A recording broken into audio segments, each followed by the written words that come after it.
Jessie J, Price Tag on BBC Radio Berkshire. It's just gone 25 minutes to midday. If you want to see the particularly unflattering video of me performing CPR on a dummy called Jemima, go to our Twitter feed right now. You can see it on the BBC Berkshire Twitter page. There is a reason. We basically wanted to learn those vital first aid skills that helped to save Christian Eriksen's life 3.5 weeks ago on the pitch when Denmark took on Finland in their opening game of the Euros. You can see how I got on and hopefully learn a thing or two about first aid skills. If you didn't previously know them, just check out BBC Berkshire on Twitter right now. It's been a difficult year to be trying to make a career in the music industry, hasn't it? For long stretches of time, singers just haven't been able to sing. But recently, we've seen some buskers returning to our streets, trying to build a reputation for themselves. So what's that experience been like? Well, Caris Ann busks on Friar Street in Reading. Let's have a listen.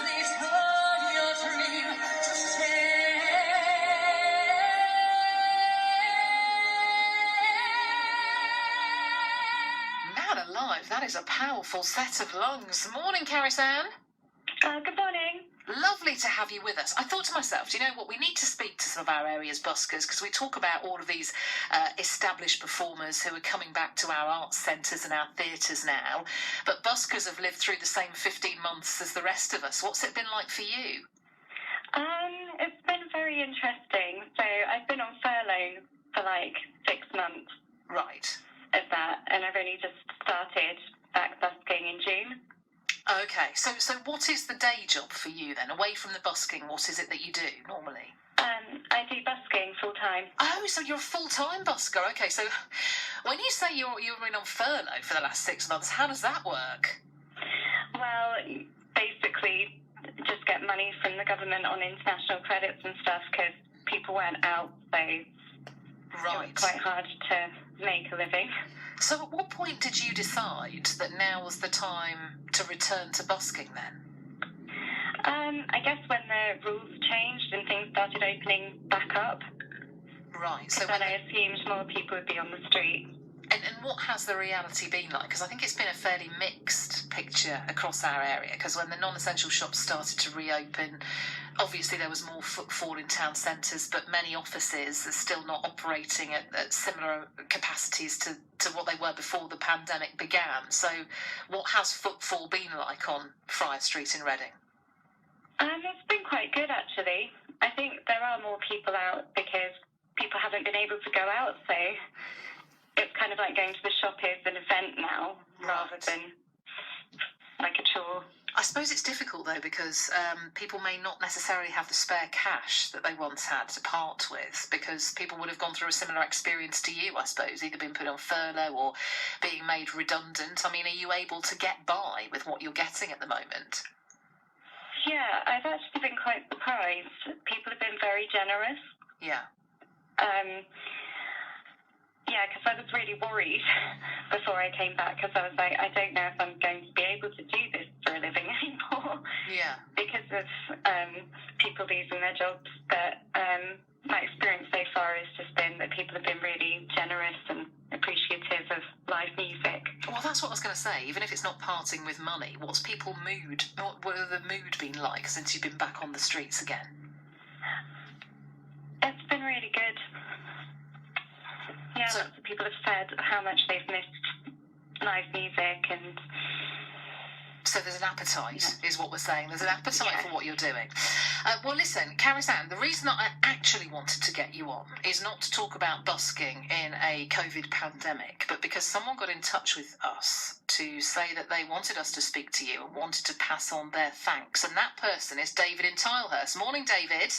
Morning, Sarah. Morning, Caris. So lovely to have you on with us, David. What is it that you wanted to say to Caris Ann? I first heard her before the pandemic, singing out. In fact, it's Broad Street, not Friar Street. Right, yes. And I went up to her and I asked if she knew Don't Cry For Me, Argentina.